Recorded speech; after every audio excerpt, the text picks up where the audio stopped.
Einen wundervollen guten Tag, herzlich willkommen zurück zu OpenSense heute mal wieder. Wir haben letztes Mal unserem Proxmox eine Domain gegeben. Oh, ich habe hier noch die IP-Adresse mir rausgeschrieben, habt ihr nicht gesehen.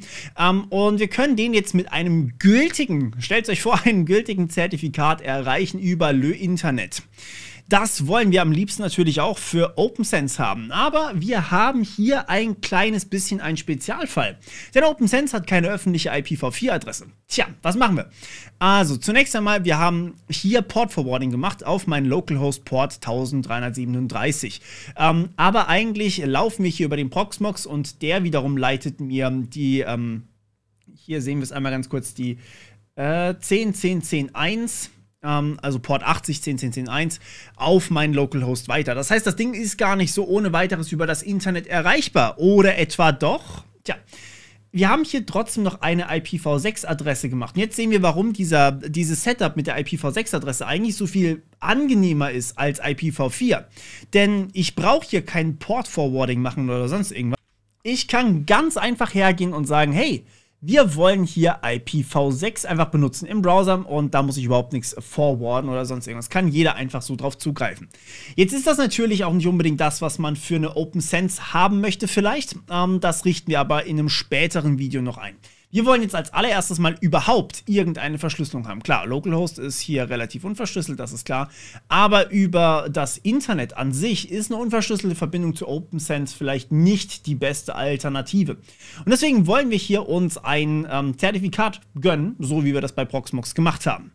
Dieses Video entsteht in Kooperation mit Hetzner. Auf hetzner.com könnt ihr euch alles holen, was das Serveradministratorenherz begehrt. Von Webhosting über Storage und Managed Servern bis hin zu dedizierten Servern oder Cloud ist alles dabei. Für diese Tutorials nutzen wir einen dedizierten, sehr leistungsstarken AX41 Server mit 6 Kernen und 64 GB RAM. So kann ich euch alle Techniken zeigen, die ich euch zeigen möchte. Für viele Fälle machen aber auch schon kleinere Server durchaus Sinn. Mehr Informationen sowie eine grundlegende Tutorial-Reihe für die ersten wichtigen Schritte auf eurem Server findet ihr, wenn ihr auf den Link in der Beschreibung klickt. Viel Spaß! Okay, wie letztes Mal auch, wollen wir das Ganze über acme.sh machen, also dieses wunderschöne Shell-Skript, das eigentlich all die Arbeit uns abnimmt. Das kriegen wir unter, ihr findet sowas theoretisch unter den Services, aber es ist noch nicht installiert, wie wir sehen können. Services sind im Endeffekt ja zusätzliche Themen, die man schon installiert hat und auf die man jetzt Zugriff hat. Also auch unser DHCP oder was wir auch schon installiert hatten, QEMU Guest Agent. Das war ja alles schon da. Und naja, das ist eben hier noch nicht installiert. Also gehen wir unter System, Firmware und hier gibt es Plugins. Und hier sind die ganzen System-Plugins. Und hier sehen wir den OS Acme Client. Den wollen wir haben, genau den. Der ist übrigens weit oben, weil er mit A anfängt, nicht weil ich ihn schon benutzt habe. Aber eine Sache an der Stelle, wenn bei euch das Ding nicht automatisch durchgeführt wird, dann kann es gut sein, dass euer System euch sagt, also eure OpenSense euch sagt, hey, mach mal bitte Updates. Dann macht auch diese Updates. Ja? Also die Plugins könnt ihr meistens nur dann installieren, wenn ihr die neueste Version von OpenSense habt. Und ja, klar. Ist logisch. So, und jetzt müssen wir einmal hier, finden wir es noch nicht, wir müssen einmal kurz neu laden und plötzlich sehen wir unter Services den Acme-Client. Also die GUI oder die Seiten-GUI hier an der Seite aktualisiert sich nicht von selbst. Das müsst ihr mit F5 mal kurz machen. Okay, die Settings sind eigentlich relativ straightforward. Es gibt einen Quick Start Guide. Wir wollen hier Let's Encrypt benutzen. Wir wollen auch hier eigentlich genau alles machen wie bei Proxmox. Ich gehe es trotzdem mit euch kurz durch. Und wir haben hier ein paar Settings. Enable Plugin sollten wir vielleicht schon machen. Das machen wir einmal ganz kurz. Dann machen wir hier mal Apply. So. Und Plugin ist jetzt da. So, okay. Jetzt habt ihr ja eigentlich auch schon den Quick Start Guide direkt vor euch. Das ist das, was ich eigentlich jetzt mit euch mache. Also Enable the Plugin haben wir schon gemacht. Dann müssen wir einen Account erstellen. Haben wir letztes Mal bei Proxmox ja auch gemacht. Der Account ist quasi eure Daten, die Let's Encrypt dann benutzt, um euch zu sagen, hey, dein Zertifikat ist nicht mehr gültig. Mach mal neu. Irgendwie sowas. Oder hey, irgendwas ist passiert oder sonst irgendwas. Das kommt an euren Account. Deswegen brauchen wir den. Und dann gibt es natürlich noch die Automations, bevor wir das Certificate bekommen. Ganz kurz zu den Automations. Ich gehe mal hier direkt rein und gehe mal hier auf Automations. Dann sehen wir hier, wenn wir auf Add klicken, was das für Automations sind, damit ihr euch überhaupt was vorstellen könnt. Denn das Zertifikat selbst wird automatisch wieder verlängert. Also das passiert völlig automatisch, da geht nichts schief. Wir können allerdings zum Beispiel sagen, hey, wenn das Zertifikat irgendwie gemacht wird, dann mach mal irgendwas. Also zum Beispiel mach mal OpenSense, lad das Ding neu oder mach den HA-Proxy neu oder mach Nginx neu oder, also das sind Plugins, die wir noch nicht mal besprochen haben, oder lad das Zertifikat noch woanders hoch oder mach irgendeinen Befehl oder sowas. Diese Dinge brauchen wir in unserem Setup nicht, aber ihr wisst jetzt, wo ihr sie findet. Und ja, hier gibt es sogar noch einen Advanced Mode, den ich mir noch nie angeguckt habe, der auch irgendwie nichts tut. Okay, cool. Also ja, ihr wisst Bescheid, ne? Genau, also wir können hier uns tatsächlich einfach durchklickern. Wir können es aber auch hier an der Seite natürlich auswählen. Es ist auch schon richtig angeordnet, also es ist wirklich kein großes Hexenwerk. Wir gehen hier auf Accounts und erstellen uns einen neuen Account mit diesem wunderschönen Plus. Hier sagen wir, das ist mein Acme OpenSense Account. Und die Beschreibung ist Acme OpenSense, I guess. Das wäre die Kontakt at the-morpheus.bit. Adresse übrigens, benutzt nicht diese Adresse, um mich zu kontaktieren. Ich check die Mails da nicht. Das ist eine Tutorials-E-Mail-Adresse, ja. Die ist nur dazu da, dass ich hier was mit euch machen kann. Dann, die EAB-Credentials brauchen wir nicht. Das heißt, wir können hier direkt auf Save gehen, haben damit einen Account erstellt. Wunderbar. Wir gehen weiter zu den Challenge-Types. Die kennen wir jetzt auch schon. Wie gesagt, es gibt 3 Arten von Challenges. Es gibt die HTTP-Challenge, es gibt die TLS-Challenge. Damit beweist ihr sozusagen, dass ihr den Server besitzt, mehr oder weniger. Und mit der DNS-Challenge beweist ihr, dass ihr die Domain besitzt und dort drauf Zugriff habt und dort eben alles machen könnt. Wir benutzen die DNS-Challenge, weil die anderen beiden ein paar Limitierungen haben, die in manchen Settings Probleme machen könnten. Das heißt, hier zum Beispiel müsst ihr Port 80 zum Beispiel freimachen oder sowas. Das wollen wir alles nicht. Das heißt, wir machen hier einmal auf Add und hui, das war eine wilde Animation. Genau. So, Challenge, also beziehungsweise OpenSense Challenge oder so. OpenSense Challenge. Description, ja. Genau. DNS 01 ist richtig, wunderbar.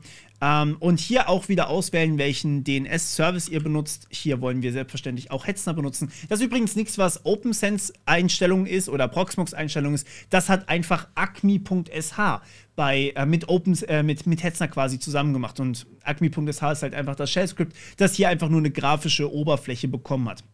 So, Sleeptime können wir so drin lassen. Und das API-Token, nein, das ist nicht dieses Root-Passwort. Das API-Token ist, wie auch letztes Mal, Hetzner Boden. Ist das euer Ernst? Jetzt muss ich das blind eingeben. Okay, wir probieren. Ich weiß nicht genau, was das für ein Token hier tatsächlich ist. Wir probieren es erstmal wieder mit einem puren Token und später machen wir es dann nochmal. Mit dem, was wir drüben auch schon eingegeben haben. Das muss ich allerdings woanders vorformulieren, weil das hier ist ja offensichtlich sogar als Passwortfeld gedacht, aber gut. Wir gehen deswegen wieder auf dns.hetzner.com/settings/API-Token oder einfach nur auf dns.hetzner.com und navigieren dann zu den API-Tokens und sagen hier Create Access Token. Ich habe hier 2 generiert, weil ich mir bei dem einen nicht sicher war, ob es wirklich funktioniert hat. Werde ich aber nachher noch removen. Und dann haben wir hier einmal OpenSense, was wir benutzen können. Also das andere, die beiden sind für Proxmox gewesen. Ich könnte die natürlich auch wieder reusen, mache ich aber nicht. Falls man mehrere Sachen hat, ist es auch immer ganz angenehm, wenn man verschiedene Tokens hat, denn dann dann muss man nur das eine Token erneuern und nicht alle auf einmal. Okay, also Create Access Token, das ist mein Access Token. Das seht ihr jetzt einmal ganz kurz. Ich kopiere mir das jetzt und werde es jetzt mal hier einfügen, aber ich werde es dann direkt eigentlich ersetzen. So, und dann habe ich hier, also ich habe schon mal auf Save gedrückt, ich glaube, das kriegt er hin. Und dann haben wir hier eben die Challenge-Types fertig. So, als nächstes müssen wir hier, wir können uns zum Beispiel hier bei dem Acme-Client alles anzeigen lassen. Das heißt, wenn ihr jetzt irgendwelche Automations braucht, dann gönnt euch Automations. Wir gehen direkt zu den Certificates und gehen hier auf Certificates, beziehungsweise hier vorne bei den Introductions könnt ihr euch auch noch durchlesen, falls irgendwas ist. Wir gehen hier zu den Certificates, machen hier ein Plus, wollen ein neues Zertifikat haben. Und genau, wir gehen hier einfach einmal dieses schöne Formular durch. Und wenn ihr Hilfe braucht, ihr könnt euch hier auch einfach die Full Help übrigens bei allem anmachen. Dann steht immer dabei, was es ist. Dann ist es auch direkt eine Erklärung. Ich würde ganz gerne das Ganze unter opensense.the-morpheus.bits laufen lassen. Das wäre mein Common Name. Die Beschreibung wäre, Leute, Beschreibung immer, OpenSense Zert, I guess. Alternative Namen brauchen wir nicht. Könnt ihr einfügen, wenn ihr wollt. Acme-Account wird automatisch ausgefüllt. Ausgefüllt. Die Challenge wird auch automatisch ausgefüllt. Und Auto-Renewal, ich sage das jetzt ab sofort immer. Auto-Renewal ist angeschalten, das heißt angeschaltet, Entschuldigung. Das heißt, wenn ihr quasi diesen Haken hier rausmacht, dann wird das eben nicht mehr aktualisiert. So, Renewal-Intervall, das heißt, wie oft das Zertifikat erneuert wird. Ihr könnt das setzen, wie ihr wollt, von 1 bis 60. Wenn ihr sagt, hey, ich will jeden Tag ein neues Zertifikat haben, gönnt euch.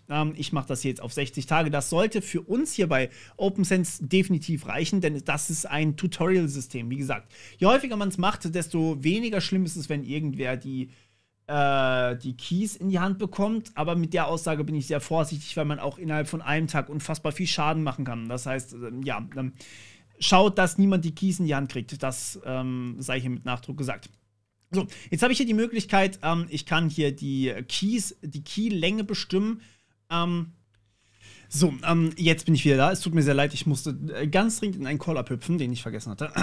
Egal, auf jeden Fall könnt ihr hier auswählen, was für eine Schlüssellänge ihr habt. Ich muss mich jetzt sehr beherrschen natürlich, euch hier nicht gleich wieder Kryptographie 1048 Sachen zu sagen, ja. Genau, also im Endeffekt, hier geht es um die Schlüssellänge. Nehmt entweder 4096, das ist der RSA-Schlüssel, oder nehmt die EC 384, das ist die elliptische Kurve. Könnt ihr beides machen. Ich halte mich zurück. So, Automations wollen wir keine haben, nachdem das Ganze gelaufen ist. Das ist genauso wie bei Proxmox im Endeffekt, beziehungsweise genauso wie diese Automations da unten. Und der DNS Alias Mode muss eigentlich auch in diesem Fall nicht laufen. So, wir machen einmal Save und haben hier ein Pending drin stehen. Jetzt können wir hier drüben über die Commands quasi Sachen kommandieren. Ja? Das heißt, wir machen hier einmal kurz ein Issue. Und Forcefully Issue, beziehungsweise wir können auch einfach mal ganz kurz reloaden. Ich weiß nicht, ob das nicht sogar automatisch geht. So, genau. Okay, also wir Forcefully Issuen jetzt ein neues Zertifikat. Beziehungsweise hier unten Issue oder Renew All Certificates kann man hier unten auch dann anklicken. So, und den Teil habe ich jetzt rausgeschnitten. Ihr müsst nämlich ein bisschen warten, bis das Ganze fertig ist.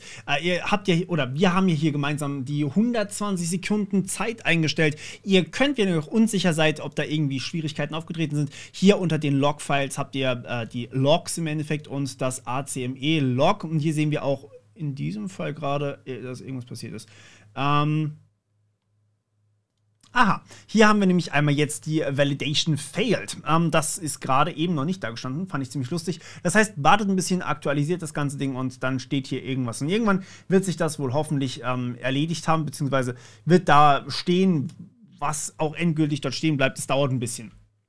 Jetzt gehe ich einfach mal davon aus, dass das dasselbe Problem ist wie bei Proxmox. Das heißt, dass wir hier die Challenge so setzen müssen, dass es richtig ist. Und wir gehen hier einmal auf die Challenge drauf. Und ganz unten, es scrollt automatisch quasi hin, ganz unten steht ja das API-Token. Und dazu vielleicht ganz kurz, nehmen wir den Editor. Wir probieren es jetzt mal mit Hetzner Bodenstrich-Token, das T groß geschrieben und das Hetzner groß geschrieben. Alles andere klein geschrieben, also Oken klein geschrieben, ist gleich. Und dann schreibe ich hier mein Token rein. Also hier schreibe ich Token rein und dann das und das. Also das bitte ersetzen hier. Das da ersetzen durch das, was ihr von der DNS-Konsole kopiert habt.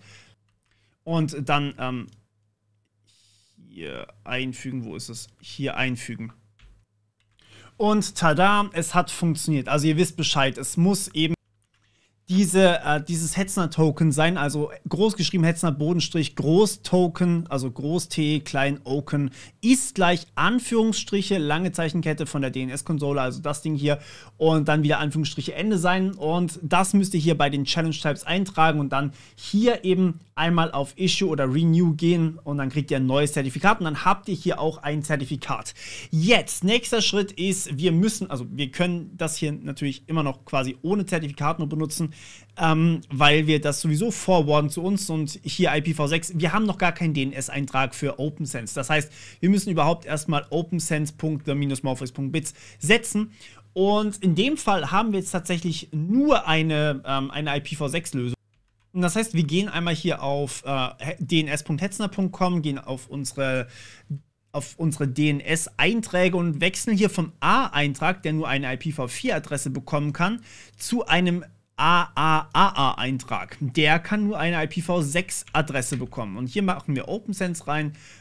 Und die IP-Adresse, die hole ich mir von hier. So, trage die hier ein. Und OpenSense will point to unserer IPv6-Adresse. So, und da machen wir einen Record drauf und dann haben wir in ein paar Stunden wahrscheinlich dann auch hier einen Eintrag, beziehungsweise können dann hier drauf zugreifen mit einem TLS-Zertifikat. Wir wechseln einmal noch ganz kurz, ich gehe mal kurz hier auf die Lobby, beziehungsweise wir wollen auf System und dann hier in die Settings rein und in Administration wollen wir auch hier einmal eben das Protokoll von HTTP auf HTTPS setzen. Und wir können hier einmal wählen, welches SSL-Zertifikat wir haben wollen. Wir können ein WebGUI-TLS-Zertifikat uns erstellen. Das wäre dann quasi ein, hey, wir machen quasi... wir erstellen uns selber ein Zertifikat und unterschreiben das selber. Das wollen wir nicht. Wir wollen das wählen aus dem ACME-Client. Das solltet ihr relativ direkt dann machen, wenn ihr es quasi direkt installiert habt. Und genau, dann haben wir hier eigentlich System Defaults, können wir hier drin lassen. Wobei ihr hier auch tatsächlich die Suits rausschmeißen könnt, die euch zu unsicher sind. Aber dazu habe ich mehrere eigene Videos gemacht. Und genau, wir haben dann alles auf Port 443. Das ist aber normal für HTTPS. Das ist immer so. Und genau, das ist eigentlich alles, was wir hier brauchen erstmal. Und wenn wir runter scrollen, gibt es hier unten ein Save. Save. So, wunderbar. Und ja, genau, jetzt können wir hier die GUI neu laden, beziehungsweise einfach in einem neuen Tab öffnen. Und dann sehen wir, hier ist halt jetzt nichts mehr erreichbar, ist klar, weil wir diese Seite, weil der Port überhaupt nicht stimmt. Ich will natürlich trotzdem Port 1337 haben, genau, aber es geht trotzdem nicht. Und das liegt natürlich jetzt hier am SSL-Protokoll. Das wird jetzt also nicht mehr funktionieren, klar. Denn ja, Localhost, wir müssten jetzt irgendwie SSL weiter mit forwarden, das wird ein bisschen weird. Und deswegen wechseln wir auch hier einfach ganz normal rüber auf unsere IPv6-Adresse, ja, dass wir quasi gar nicht mehr das Ganze über unser normales Internet erreichen müssen. Hier kriegen wir jetzt natürlich noch Probleme mit unserem Zertifikat, aber wir können jetzt hier ganz einfach auf Erweitert gehen und dann weitergehen. Das ist halt einfach, es wird jetzt als ungültiges Zertifikat gewertet, weil natürlich die Domain nicht hinten dran stimmt. Ja, wir gehen ja direkt über die IP-Adresse. Es ist aber im Endeffekt genau gleich. Und später, also was heißt später, in ein paar Stunden werden wir dann über opensense.the-morpheus.bits hier drauf zugreifen, dann stimmt doch das Zertifikat wieder. Wenn ihr aber trotzdem weiter administrieren wollt, geht das natürlich trotzdem. Also ihr könnt auch hier rüber dann alles administrieren erstmal. So, wir machen jetzt hier mal ganz kurz einen Cut. Und da sind wir auch schon wieder. opensense.the-morpheus.bits ist angekommen. Wenn wir jetzt da drauf gehen, werden wir allerdings direkt einen Potential Rebind, DNS Rebind Attack bekommen und sollen doch bitte über IP-Adresse anstelle von Hostnamen gehen. Wollen wir ja aber gerade nicht. Wir sehen aber trotzdem, dass das Zertifikat natürlich gültig ist. Aber ja, wir wollen ja gerade das nicht haben, deswegen können wir das auch disablen unter Settings Administration. Wie gesagt, wir kümmern uns da in den nächsten Videos auch nochmal dazu, dass wir aus demselben Netzwerk nur auf OpenSense zugreifen können. Trotzdem System, Settings, Administration. Und jetzt können wir hier unten die Disable DNS Rebinding Checks machen. Klicken hier einmal kurz auf Save. Und aktualisieren hier mal ganz kurz. So, und jetzt können wir uns hier anmelden. und bekommen den nächsten Fehler, selbstverständlich, weil wir den HTTP-Referrer nicht so haben, wie er sein sollte. Auch das können wir hier disablen. Disable HTTP-Referrer Enforcement Check. Auch hier kann man sich eine Hilfe anzeigen lassen. Ihr könnt euch, wie gesagt, dazu meine anderen Videos angucken, was das eigentlich ist. Ich glaube, ich habe auch dazu was gemacht. Ansonsten schreibt mir, wenn ihr dazu was haben wollt. Ja? Aber wie gesagt, wir überarbeiten diese Konfiguration später sowieso nochmal. Diesmal soll es einfach nur darum gehen, dass wir ein gültiges TLS-Zertifikat haben. Und tada, wir sind über ein jetzt endlich gültiges TLS-Zertifikat eingeloggt auf unserem OpenSense mit natürlich einem automatischen Renewal von unserem TLS-Zertifikat, das ja automatisch gemacht wird. Cool. Und dementsprechend haben wir auch hier eigentlich alles, was wir brauchen. OpenSense muss allerdings noch ein bisschen besser geschützt werden und dazu kommen wir dann später. Bis dann, ciao.